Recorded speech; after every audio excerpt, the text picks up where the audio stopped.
zaman tersine akar. Yarım kalmış türküler yeniden yazılır, kırılmıştı oysaki kalem. Kim bilir, belki de yeniden yazar. Şimdi inan yüreğim yangın yeri. Garip bir telaş sardı nedensiz beni. An gelir koşarım amansızca kırlarda.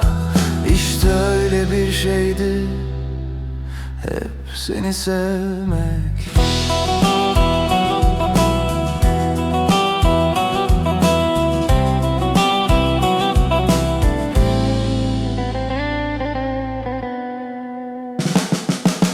Zaman sanki çağlayan bir pınar, akıp gidiyor amansız. Uzatmayalım, büyümesin acımız.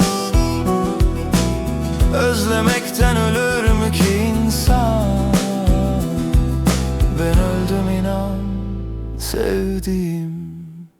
Şimdi inan yüreğim yangın yeri. Garip bir telaş sardı nedensiz beni. An gelir koşarım amansızca kırlarda. İşte öyle bir şeydi hep seni sevmek.